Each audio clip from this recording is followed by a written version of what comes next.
Oi gente, tudo bem? Bem-vindos ao canal Cris Mãe de Amora. Eu sou Cris Mãe de Amora, sou mãe atípica e advogada. E aqui tratamos um pouquinho sobre assuntos relacionados ao autismo, terapias, questões jurídicas, tudo que tiver envolvendo a comunidade autista. Hoje, gente, eu quis falar um pouquinho sobre inclusão escolar. E por quê? Porque na semana passada eu não consegui postar direito, mas basicamente teve uma situação com o goleiro Cássio, né? Que ele tem uma filha neurodivergente e ele se mudou para Minas, né? Acho que ele tá no Cruzeiro, não sei exatamente, mas basicamente ele estava à busca de uma escola, né? Com viés inclusivo para a filha dele e pedia, né? Solicitava-se que ele pudesse, né, que a filha dele, ele trouxe uma acompanhante terapêutica, né, que já tem vínculo com a filha dele, para que acompanhasse ela na escola. Contudo, várias escolas negaram essa profissional no ambiente escolar. E, gente, assim, é uma coisa muito contraditória isso tá acontecendo em pleno século XXI, né? Por quê? Porque a gente já tem a Lei Brasileira de Inclusão, né? A Lei Brasileira de Inclusão, inclusive, ela tem a figura, né, do mediador, da pessoa que dá o suporte para a criança, né? Normalmente essa pessoa é um profissional da escola, mas se não houver, é possível, inclusive, que seja uma pessoa da família que dê esse suporte. Então, gente, se uma pessoa da família, pela Lei Brasileira de Inclusão, pode dar esse suporte, por que uma pessoa contratada, de confiança da família, que já possui vínculo com a criança, ou seja, entende as situações que a criança pode ter crise, entende as situações, a forma como estimular aquela criança para o aprendizado, por que essa pessoa, enfim, capacitada, né? Porque imagina, né? O goleiro Cássio, ele, acredito eu, né? Até porque ele ganha muito dinheiro, né? Ele não vai colocar um profissional, né? Que não seja capacitado para atender a filhinha dele. Então, assim, uma pessoa capacitada, por que as escolas têm essa burrice? E diga-se passar burrice, porque você está trazendo uma pessoa de fora que vai facilitar o trabalho da escola. Por que eu tô falando isso, gente? Porque esse profissional, né, ele já tem vínculo com a criança, ele já sabe tudo da criança, já sabe como estimular aquela criança para o aprendizado. E aí você pensa, poxa, essa pessoa é super capacitada. Eu possivelmente teria que contratar um mediador, ou seja, teria que gastar dinheiro. As escolas falam isso, né? Que não querem gastar dinheiro com autistas. As pessoas falam isso, tá? Já ouvi isso. Então, assim, tem uma pessoa ali contratada pela família, da confiança da família. Por que não pode, gente? Me explica. Na verdade, essa conduta das escolas é abusiva, é ilegal. E digo mais, é inclusiva para quem são essas escolas? Como é que isso é inclusão, gente? Se você não permite que um profissional capacitado adentre no ambiente escolar para atender o seu filho que precisa, entendeu, gente? Então, assim, essa situação para mim foi muito alarmante. A gente está vendo, assim, que tem se debatido muito a questão de inclusão escolar. A gente tem visto muitos absurdos, entendeu? As pessoas falam de inclusão escolar, mas chega na hora da entrevista, né? Tem vaga na escola, quando chega na hora da entrevista, não tem vaga. Vem que a criança tem uma deficiência, tem alguma questão, enfim. E aí não tem vaga. Isso acontece muito. Isso é uma conduta, gente, ilegal. Isso é passivo, inclusive, de danos morais. A outra situação é que as escolas, por exemplo, às vezes vetam uma acompanhante terapêutica, aí tem um mediador.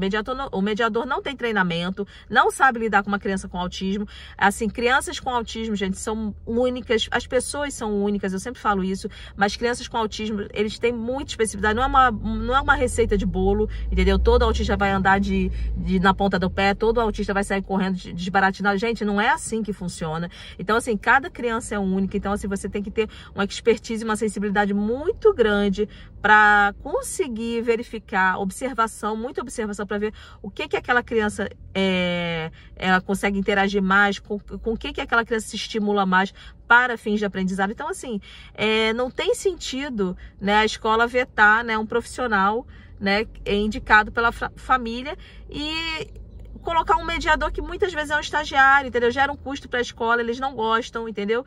Então, às vezes essa pessoa não vai ter condição de fazer uma adaptação do material didático. Isso é muito importante. Crianças com autismo normalmente são muito literais, então, assim, é necessário às vezes que o material didático tenha orações pequenas, tenha frases pequenas, para que as crianças consigam acompanhar, né, o grupo. Então, assim, gente, são muitas nuances nuances, são muitas questões, e hoje a gente tem uma situação que praticamente todas as escolas especiais foram extintas, né? E aí, pô, você não tem escola especial, mas você tem um discurso de inclusão que não funciona, que não existe. Então, gente, hoje, o que o seu filho que está na escola regular tem direito? Primeiro, inclusão. Inclusão, lê-se, ele tem que ter acesso ao material didático de forma que ele possa acompanhar a turma. É necessário um mediador? Então, ele vai ter direito a um mediador. Se vocês acham pertinente contratar um acompanhante terapêutico, sim, ele tem direito a esse acompanhante terapêutico. Se a escola veta isso é além de ser um tiro no pé da escola, é uma baita falta de responsabilidade da escola. É claro que assim, gente, pessoalmente, a gente tem que pensar assim, que não é uma pessoa do corpo, ali do corpo docente, enfim, não é uma pessoa da escola, né? Não é uma pessoa que está ali, que integra a escola. E claro que tem as suas preocupações, tem muitas preocupações aí envolvidas em relação a isso, enfim, questões inclusive, como eu vou dizer, de ordem assim jurídica. Pode considerar que essa pessoa, que a escola teria uma responsabilidade no pagamento de verba, se porventura a família deixa de pagar e tal. Tem uma série de questões aí que não vem ao caso, mas assim, ainda que você pense nessas questões jurídicas, gente, a gente tem que ter em mente o seguinte, que se você é uma escola, você está focado em ensinar. Se você é uma escola, você tem que estar focado em incluir. Então, você não pode apontar esses riscos e inviabilizar a vida de uma criança que tem toda a condição de se desenvolver e de aprender.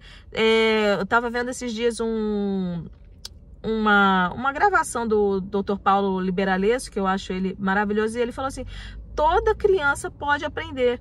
E assim, eu uso isso muito na minha vida, assim, qualquer um pode aprender, inclusive as crianças com deficiência intelectual.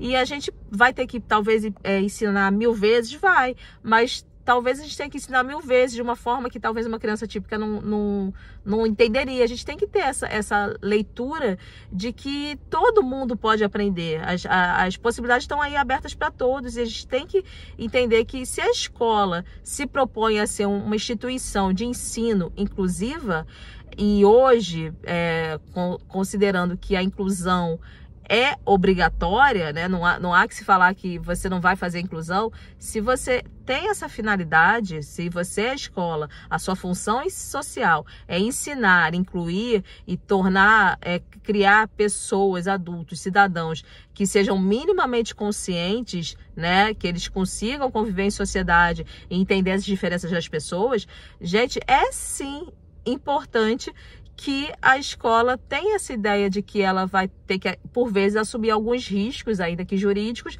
para atender a necessidade de um ser humano, de um cidadão que está em formação.